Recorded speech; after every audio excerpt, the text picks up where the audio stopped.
who borrowed these innovations while diluting their impact and disguising their sources. More than historical accuracy is lost in the process.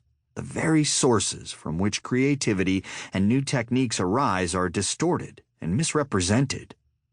A key theme of this audiobook is that the shameful elements of songs, their links to sex, violence, magic, ecstatic trance, and other disreputable matters, are actually sources of power, serving as the engines of innovation in human music-making.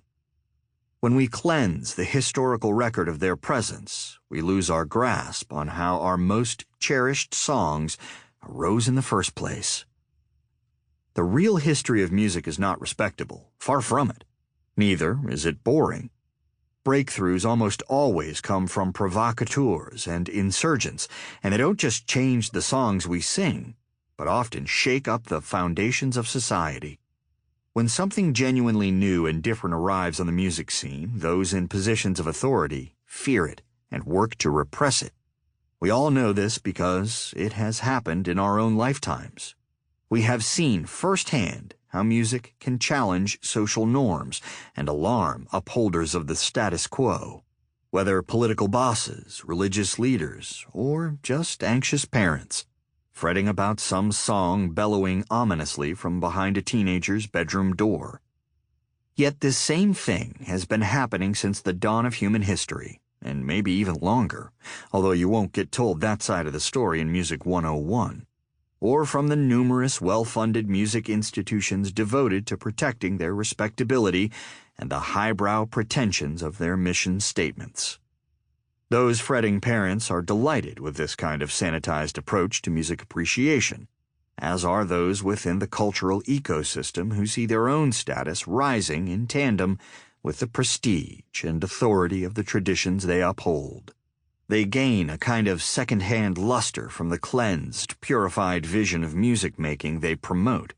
Even rude and vulgar songs are made dignified as part of this process. But the whole endeavor is a distortion, no less a lie for the pleasing patina of respectability it imparts to the dangerous soundtracks of the past. At every stage in human history, music has been a catalyst for change, challenging conventions and conveying coded messages, or not infrequently delivering blunt, unambiguous ones. It has given voice to individuals and groups denied access to other platforms for expression, so much so that in many times and places, freedom of song has been as important as freedom of speech, and far more controversial. Yet there's a second stage to this process, and it is just as interesting and deserving of study. This is the mechanism by which these disruptive musical intrusions into the social order enter the mainstream. The dangerous rebel gets turned, after a few years or decades, into a respected tribal elder. We have lived through this process too, but even those of us who have seen it firsthand may struggle to explain how it happened. When Elvis Presley appeared on TV in 1956, CBS was reluctant to show what he was doing with his hips. Those gyrating movements were too dangerous for mainstream audiences to see. Yet just a few years later, in 1970, Elvis not only got invited to the White House, but even received a badge from the hand of President Richard Nixon, making him an unofficial agent for the Federal Bureau of Narcotics. Adding to the bizarre tenor of the event, Presley may have been stoned when he received this dubious honor. Parents were shocked by their first encounters with the Beatles and the Rolling Stones, but those bad boys would eventually get knighted and turn into Sir Paul McCartney and Sir Mick Jagger. Bob Dylan was a leader of the counterculture in 1966, but honored as the Nobel laureate in literature in 2016.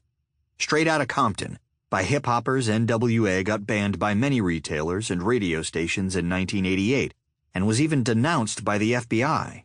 But that same album was chosen by the Library of Congress for preservation in the National Recording Registry for its cultural merit in 2017. What strange social evolution allows a radical outsider to turn into an official hero of the mainstream? Yet this process has been repeated throughout history. In fact, this very... To keep listening to this audiobook for free, click the link in the description. It will take you to a free Audible trial where you can listen to this and many other books for free for 30 days.